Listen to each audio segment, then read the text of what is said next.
जय हिंद। एक बार फिर से आप सभी का व्यायाम अकेडमी में स्वागत है। चलिए स्टार्ट करते हैं मैराथन। और आपको एक एक प्रश्न बताया जाएगा, उसमें आपको क्या करना है, सारी की सारी चीज़ें नोट डाउन करते चलनी है। ठीक है। अब आपको देखना, सबसे पहला क्वेश्चन दिया गया, अल बरूनी किसके दरबार से संबंधित है? तो ऑप्शन ए महमूद गजनवी। आप लोगों को अगर आ रहा तो आप लोग बिल्कुल बोल सकते हैं। तो आपका जवाब क्या हो जाएगा? महमूद गजनवी। अगर महमूद गजनवी था तो किसकी बात की है? अल बरूनी की। किसकी? तो अल बरूनी की एक किताब का नाम आप लोगों को बताना है।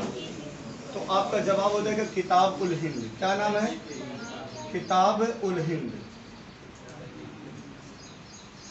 याद रहेगा ना, किताब उल हिंद। अब आपको दूसरी चीज ध्यान देना है। तो अगला प्रश्न अगर आपसे कह दिया जाए, महमूद गजनवी भारत पर कुल कितनी बार आक्रमण किया था? 17 बार आक्रमण किया था। इसके शासनकाल के मैंने आप लोगों के लिए कमेंट करने के लिए बोला था, उम्मीद करते हैं कि ये भी होंगे। तो उतबी, फिरदौसी, फारूकी और एक ये याद रखना है। ठीक है। ये चारों बहुत बार पूछे जा चुके हैं। अर्थात कौन कौन? तो अल बरूनी, उतबी, फिरदौसी, फारूकी किसके शासनकाल के थे? तो आपका जवाब क्या हो जाएगा? क्या जवाब हो जाएगा? महमूद गजनवी। अगर बात कर लिया जाए महमूद गजनवी किसका लड़का, ये सब पिछली वीडियो में मैंने आपको बता चुका है। तो दूसरे प्रश्न पे चलते हैं। प्रश्न रिपीट हो गया ना, और सारी चीजें यहाँ से बताए थे। तो दूसरे पे चलते हैं। अब यहाँ पे कुछ एक्स्ट्रा पॉइंट देख लेना। अगला दिया गया, उत्तर प्रदेश की विधानसभा में सदस्यों की संख्या कितनी है? तो यहाँ पर आपको दे दिया है उत्तर प्रदेश में विधानसभा सीट। आइए, तो विधानसभा सीट या कोई भी सीट पूछ ली जाए, चाहे विधानसभा पूछे या विधान परिषद पूछे, ठीक है, या क्या पूछेगा भैया, लोकसभा पूछ सकता है, या आपसे पूछेगा राज्यसभा। ये सीट सर्वाधिक कहाँ पर है? तो आपका जवाब एक ही होगा, उत्तर प्रदेश। क्या जवाब देंगे आप लोग? उत्तर प्रदेश। अगर कह दिया जाए उत्तर प्रदेश की स्थापना कब हुई थी, तो आपका जवाब हो जाएगा 24 जनवरी 1950 को हुई थी। यही कारण है कि 24 जनवरी को उत्तर प्रदेश स्थापना दिवस मनाया जाता है। क्या मनाया जाता है? उत्तर प्रदेश स्थापना दिवस मनाया जाता है। ठीक है। अब आपको कमेंट करके बताना है ओडिशा दिवस कब मनाया जाता है? ओडिशा दिवस। ठीक है, ओडिशा दिवस आप लोगों को कमेंट करके बताना है। अभी पिछले वीडियो में आप लोगों को बताया गया था। ठीक है। तो यहाँ पर आपको ध्यान देना, उत्तर प्रदेश स्थापना दिवस कब मनाया जाता है? तो 24 जनवरी। दूसरा पॉइंट याद रखना, विधानसभा सीट पूछा है तो आपका जवाब हो जाएगा 403+1। ठीक है। क्या? 403+1 अर्थात आप 404 कह सकते हैं। किसी को कोई प्रॉब्लम? विधानसभा सीट सर्वाधिक किस राज्य में है? तो आपका जवाब हो जाएगा उत्तर प्रदेश में। कितना है? 403+1। ये +1 क्या लिखा गया तो आपको ये पता होना चाहिए। 403 ये निर्वाचित सदस्य होते हैं और एक को मनोनयन किया जाता है, और ये मनोनयन किसके द्वारा होगा? तो राज्यपाल के द्वारा होता है। किसके द्वारा होता है बाबू? राज्यपाल। राज्यपाल आर्टिकल कितने में है? 153। बहुत अच्छा। आगे अगर हम बात करें कि विधानसभा आर्टिकल कितने में है, तो विधानसभा आर्टिकल 170 में है। विधान परिषद आर्टिकल कितने में है? 169 में है। लोकसभा आर्टिकल कितने में है? 81 में। राज्यसभा आर्टिकल कितने में है? 80 में है। क्लियर इतना पॉइंट? जल्दी बोलें, चला जाए आगे।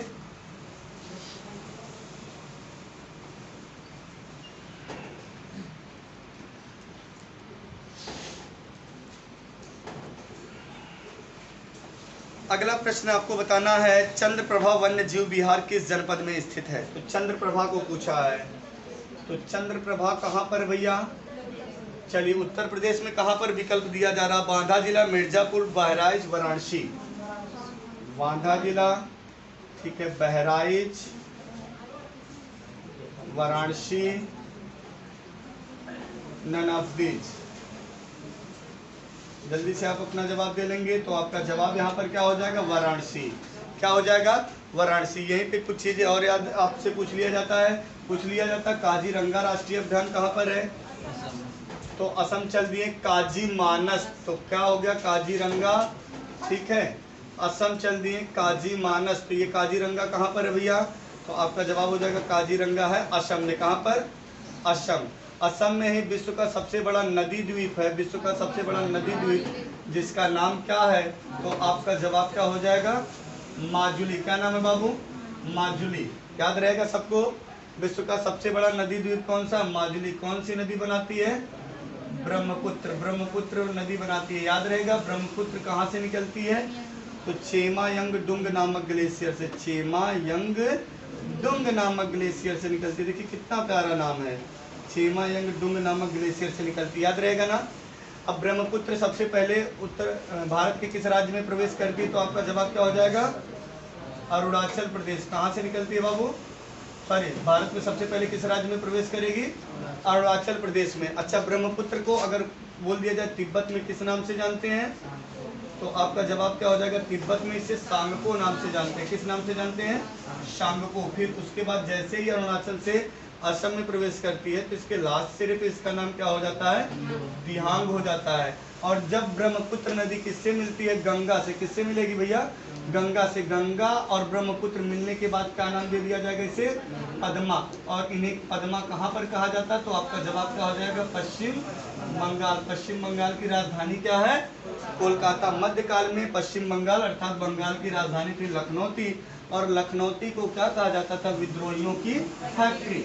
ठीक है, ऐसा क्यों कहा जाता था, जब मुगल साम्राज्य के अंतिम शासक यानी बाद वाले शासक होने लगे तो कमजोर थे। क्या थे भैया, कमजोर। तो बंगाल में आए दिन, बंगाल की राजधानी लखनऊ में आए दिन विद्रोह हुआ करते थे। समझ में आ रही बात ना, सिरप उरप ले लो, खांस खांस के मर जा रहे हो। चलिए आगे बात कर लिया जाता है। गंगा नदी निकलती है, एकदम प्यारा प्यारा प्रश्न दिया है, देखिए बड़ा आसान आसान सा। तो गंगा नदी कहाँ से निकलती है, गंगा नदी का उद्गम स्थल पूछा है। तो गंगा नदी जब निकलती है तब इसका नाम रहता है भागीरथी। क्या रहता भैया, भागीरथी। और भागीरथी कहाँ से निकलती, तो आपका जवाब हो जाएगा गंगोत्री। अगर पूछ लिया जाए गंगा नदी सबसे पहले अगर मैदानी भागों में कहाँ से प्रवेश करती है, तो मैदानी भागों में सबसे पहले ये प्रवेश करेगी कहाँ पर, हरिद्वार से। क्या बोलेंगे, हरिद्वार। इसीलिए कभी कभी जब गंगोत्री नहीं रहता तो हमें बोलना पड़ता हरिद्वार से गंगा निकलती है। कंफ्यूजन क्लियर है। गंगोत्री कब जवाब देते हैं भैया, गंगोत्री है तो गंगोत्री, क्योंकि गंगोत्री एक क्या है, ग्लेशियर है। क्या है, ग्लेशियर। अब इसी ग्लेशियर से निकलती है। अब मैदानी भागों में सबसे पहले कहाँ पर प्रवेश करती, तो हरिद्वार में। अगर पूछ लिया जाए उत्तर प्रदेश के किस स्थान से सबसे पहले, तो आपका जवाब क्या हो जाएगा, गढ़मुक्तेश्वर। कहाँ से भैया, गढ़मुक्तेश्वर में प्रवेश करती, ये आपको पता होना चाहिए।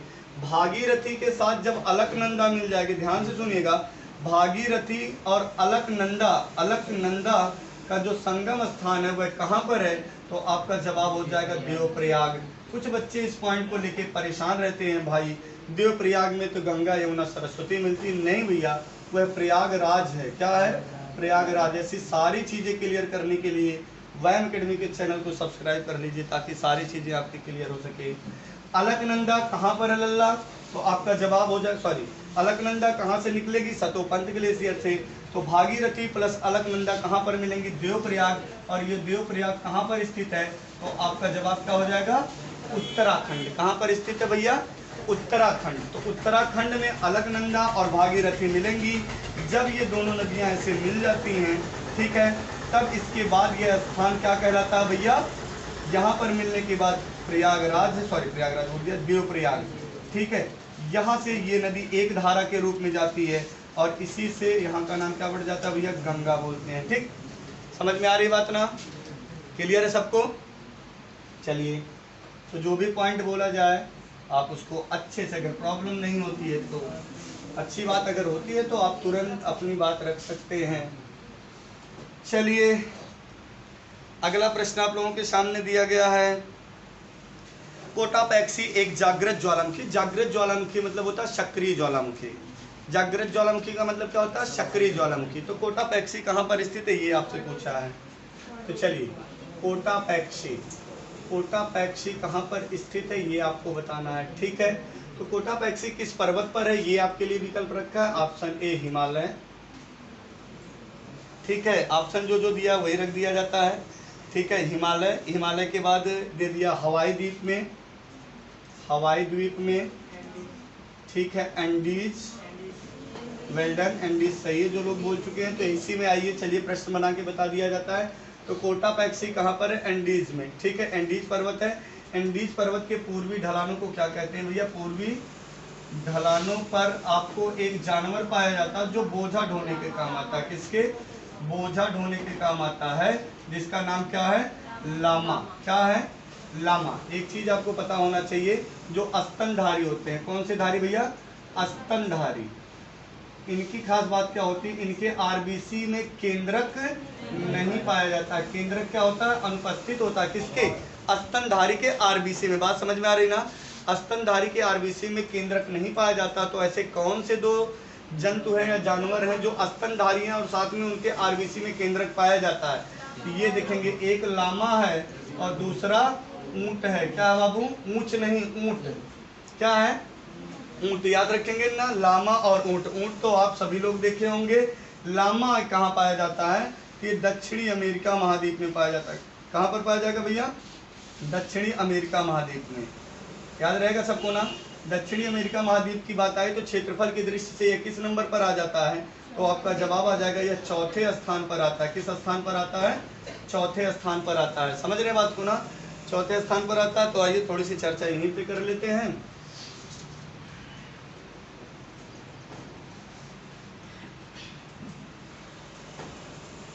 क्लियर है ना, तेज तो नहीं चला जा रहा है, थोड़ा स्लो हो जाए, चलिए बिल्कुल। आइए तो थोड़ी सी चर्चा कर लेते हैं दक्षिण अमेरिका महाद्वीप की। दक्षिण अमेरिका महाद्वीप, तो दक्षिण अमेरिका महाद्वीप में आप देख लीजिएगा, सबसे पहले जो कुल स्थल पे देश हैं उनकी संख्या 13। वैसे कुल देशों की संख्या 15 है। कितना है कुल देशों की संख्या, 15। लेकिन जो स्थल पे देश है वह कितने हैं भैया, कुछ इस प्रकार से दक्षिण अमेरिका महाद्वीप की आकृति है। ठीक है, दक्षिण अमेरिका महाद्वीप में विश्व की सबसे लंबी पर्वतमाला, विश्व की सबसे लंबी पर्वतमाला जो अभी अभी आपने देखा, एंडीज। क्या नाम है उसका भैया, एंडीज। यहाँ पर स्थित आप देखेंगे। ठीक है, कुछ इस प्रकार से ऐसे यहीं पर चिल्ली है, जो चिल्ली का आकार है ना, बिल्कुल उसी तरीके से पूरा नीचे तक आया है। ठीक है, ये पर्वत समझ रहे हैं। अगर बात कर लिया जाए कि एंडीज पर्वत कहाँ से कहाँ तक है, तो आपका जवाब हो जाएगा जो एंडीज पर्वत है, कोलंबिया की राजधानी बोलेंगे आप लोग, बहुत अच्छा।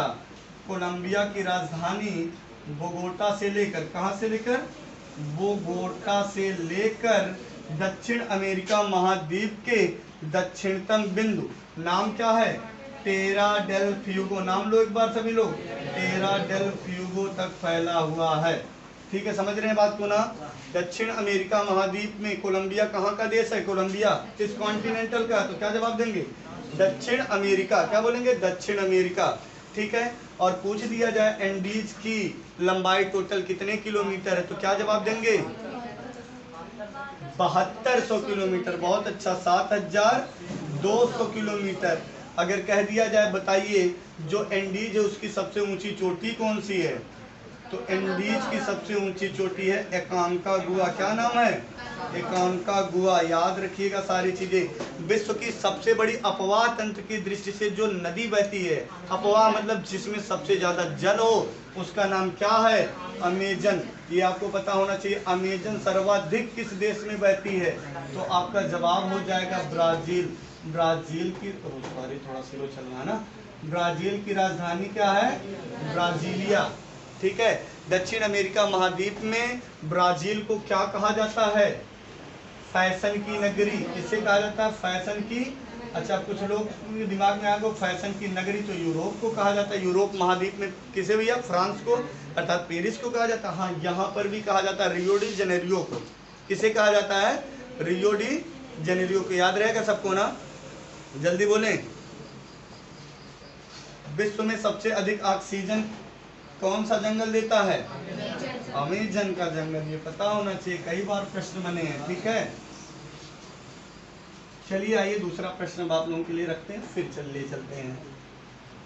सारी चीजें कवर हो जाएंगी एक आध महीने में। एक महीना भी है अभी, आप लोगों का पेपर अच्छे से चला जाएगा, सारी चीजें क्लियर हो जाएंगी।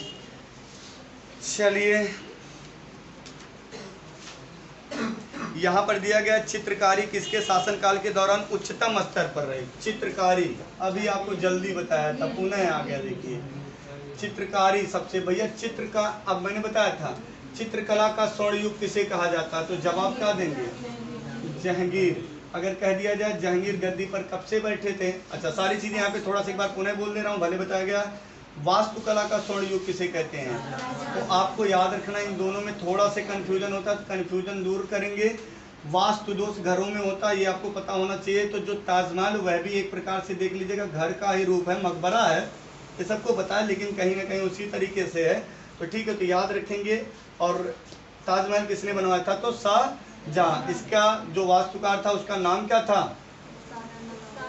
उस्ताद अहमद लाहौरी। क्या था? उस्ताद अहमद लाहौरी। यहीं से एक पॉइंट और याद रखेंगे जो पूछा जाता है सबसे ज्यादा, कौन सा? तो आपको ये देखना, राष्ट्रपति भवन। हाँ बेटा, ईसा खान था। तो राष्ट्रपति भवन। और पूछा जाता है सचिवालय किसने बनवाया? तो याद रख लेना है, एक पॉइंट है संसद सचिव, सब बेकार। संसद सचिव, ये वाला पॉइंट बाबू गलत हो गया, रुक जाइए, पुनः बता रहा हूँ। सचिवालय और संसद भवन, तो आपका जवाब हो जाएगा हर्बर्ट बेकर। क्या हो जाएगा? एक बार पुनः सुनेंगे, थोड़ा से इधर ध्यान देंगे। संसद सचिव सब बेकार, तो संसद भवन और सचिवालय Herbert baker. Rashtrapati Bhavan Edwin Lutyens लिखेंगे। राष्ट्रपति भवन का वास्तुकार कौन है? राष्ट्रपति भवन का वास्तुकार कौन है? तो आपका जवाब क्या हो जाएगा? राष्ट्रपति भवन का जवाब हो जाएगा एडविन लुटियंस। दिखाई दे रहा है? एडविन लुटियंस, इधर देखेंगे, इधर लिख दिया जा रहा है एडविन लुटियंस। ठीक है, कोई बकैती नहीं भैया, एकदम आपके लिए तत्परता से मेहनत की जाएगी। क्लियर?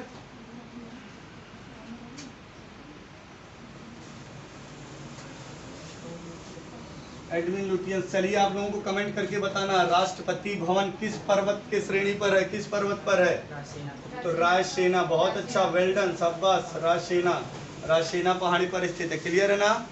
चलिए अगला प्रश्न रखते हैं आप लोगों के लिए। हाँ, चलिए थोड़ा सा जहांगीर की चर्चा कर देते हैं। आइए, जहांगीर गद्दी पर कब बैठा? तो आपको ये पता होना चाहिए 1605 में। 1605 से लेके कब तक रहा? 1627। बहुत अच्छा। इसके शासनकाल में ये पता होना चाहिए जहांगीर की एक कितनी पत्नियां थी? उसकी 4 से 5 पत्नियां थी। 4 पत्नियां थी, बाद में एक दासी से भी उसको एक पुत्र उत्पन्न हुआ था। ठीक है, जिसका नाम क्या था? शहरयार। शहरयार। इसकी एक पत्नी का नाम क्या था? मेहरुन्निसा। मेहरुन्निसा का और क्या नाम था? नूरजहां। नूरजहां को ही बाद में उपाधि क्या मिलती है? नूर महल की। क्या मिलेगी? नूर महल। ठीक है, ये पहले किसकी पत्नी थी? जल्दी बोलो, लिखने के बाद नहीं बेटा। गियास बेग। इसी का नाम था अली कुली बेग। क्या नाम था? अली कुली बेग। क्या नाम था बाबू? अली कुली बेग। ये थोड़ा से गलत हो गया बेटा, अली कुली बेग इसका नाम था। क्या था? अली कुली बेग। याद रखेंगे, कौन है अली कुली बेग? इनके पति जी। इसकी शादी पहले इनसे हुई थी, इनसे एक पुत्री उत्पन्न हुई थी जिसका नाम था लाडली बेगम। याद रखेंगे, क्या नाम था? लाडली बेगम। लाडली बेगम का विवाह किससे कर दिया जाता है? शहरयार से। क्योंकि ये जो नूरजहां, नूर महल, ये बहुत शातिर दिमाग की थी, समझ रहे हैं ना? ये बहुत ही तीक्ष्ण दिमाग की थी। जो शहरयार था थोड़ा सा पागल था, थोड़ा सा मतलब अयोग्य था, आप कह सकते हैं। समझ रहे हैं बात को ना? इसने सोचा अगर लाडली बेगम का विवाह इससे कर देते हैं तो मेरी बेटी राज करेगी। बिल्कुल राज करेगी जब लड़का पागल रहेगा। ठीक है, इसीलिए आप लोग समझाते हैं बेटा पागल ना बनो, मेहनत करो। ठीक है, नहीं तो बाद में गाना गाओगे, जोरू का गुलाम मैं बन के रहूंगा। बनो, हमको कहा जाता है। नाचो गाओ, मस्त रहो। चलिए, यहाँ पर अगर आपसे कह दिया जाए पेत्रा दूरी शैली का प्रयोग सर्वप्रथम किसके मकबरे पर हुआ था? तो यही है नूरजहां। तो नूरजहां के पिताजी का नाम है गियास बेग, और गियास बेग को एक उपाधि मिली थी जिसका नाम है एतमाद उद दौला। एतमाद उद दौला, याद रहेगा ना? कौन सी उपाधि मिली है? एतमाद उद दौला। किसे? गियास बेग को। तो नूरजहां ने अपने पिता के मकबरे पर भैया पेत्रा दूरी शैली का प्रयोग किया। इंपॉर्टेंट है, पेत्रा दूरी शैली का प्रयोग किया। अगर पेत्रा दूरी पूछ लिया जाए क्या होता है तो आपको पता होना चाहिए संगमरमर के पत्थर पर, ठीक है, उस पर क्या भैया? चित्रकारी करना। ये सब क्या कहलाता है भैया? उसमें दुनिया भर का चित्र बनाना क्या कहलाएगा? पेत्रा दूरी। क्या कहलाएगा? पेत्रा दूरी। और पेत्रा दूरी शैली का जन्मदाता किसे माना जाता है? तो जवाब क्या हो जाएगा? नूरजहां। क्या रहेगा? नूरजहां। क्लियर है? आइए चलिए आगे चलते हैं। चलिए, अच्छा प्रश्न दिया गया है। सिंधु घाटी सभ्यता का पतन नगर कौन सा है? पत्तन नगर। ठीक है, पत्तन मतलब समझ रहे हैं, बंदरगाह। पत्तन मतलब क्या होता है? बंदरगाह। तो विकल्प दे दिया जाता है, अच्छी बात है। जिनका आ चुका है तो सबसे पहले पूछा गया है हड़प्पा सभ्यता का या सिंधु घाटी सभ्यता का पत्तन नगर कौन सा है। यहाँ पर विकल्प के रूप में कौन कौन सा? कालीबंगन, आइए सारी चीजें बताएंगे विकल्प से। कालीबंगन, रोपड़, रोपड़ के बाद जो विकल्प में दिया है लोथल, यहाँ पर एकमात्र गोदीवाड़ा पाया गया था। कहाँ पर? लोथल में। लोथल के बाद विकल्प में दिया गया मोहनजोदाड़ो। मोहनजोदड़ो, जो लोग मोहनजोदड़ो मार रहे हैं गलत बोल रहे हैं। आइए यहाँ से जो इंपॉर्टेंट फैक्ट बनते हैं सारे के सारे क्लियर कर देते हैं। कालीबंगन का अर्थ पूछा जाता है काले रंग की चूड़ियां पहना दे मुझे, काले रंग की। अरे हमें नहीं कहने का मतलब समझ रहे हो, सांग है बाबू। रोपड़, रोपड़ की खास बात आप लोगों को पता है क्या होता था? यहाँ पर क्या किया जाता था? हाँ बिल्कुल बिल्कुल, मनुष्यों के साथ कुत्तों को दफनाया जाता है। इस पॉइंट को ध्यान देंगे, कभी कभी निकल जाता है मनुष्यों के साथ मुर्गों को या कुत्तों के साथ। तो मनुष्यों के साथ किसको दफनाया जाता था? कुत्तों को। किसको भैया? कुत्तों को। सबसे पहला पालतू जानवर कौन सा था? कुत्ता। कौन था? हाँ, आराम से थोड़ा सी। लोथल, लोथल हड़प्पा सभ्यता का पहला और आखिरी मात्र बंदरगाह के रूप में मिला है। ठीक है, अगर कह दिया जाए 2000 से पहले, 2000 से पहले यानी सन 2000 से पहले, सन 2000 से पहले बताना है आप लोगों को कि हड़प्पा सभ्यता का सबसे बड़ा पूरा स्थल कौन सा था, तो आपका जवाब क्या हो जाएगा? मोहनजोदड़ो। बिल्कुल सही जवाब आप लोगों ने दिया। जब तक किसकी खोज नहीं हुई थी? तो राखीगढ़ी की खुदाई शुरू हुई बाबू 1997 और 2000 तक हुई, तब जाके पता चला अरे बाप रे, हम लोग जो मोहनजोदड़ो जो पढ़ रहे थे उससे भी बड़ा कोई है जिसका नाम क्या है? राखीगढ़ी। क्या है? राखीगढ़ी। मोहनजोदड़ो की खास बात क्या थी? यहाँ पर कोई भी कब्र नहीं मिली है। यहाँ पर आप लोगों को मोहनजोदड़ो मूवी देख रखे होंगे, लोगों को मार मार के टांग दिया जा रहा था, याद है ना? तो कोई भी कब्र यहाँ पर नहीं मिली। तो अगर पूछ लिया जाए मोहनजोदड़ो की सबसे बड़ी इमारत, मोहनजोदड़ो की सबसे बड़ी इमारत, तो आपका जवाब हो जाएगा अन्नागार। इमारत है भाई, लिख लेना अन्नागार। क्या है? अन्नागार। अन्नागार कितने खंडों में था? तो आपका जवाब हो जाएगा 27 खंडों में था। कितने खंडों में था? 27 खंडों में था। याद रहेगा ना? चलिए अगले प्रश्न का जवाब दीजिए। तो आइए, बहुत अच्छा प्रश्न देखिए। हुमायूंनामा की रचना किसने की?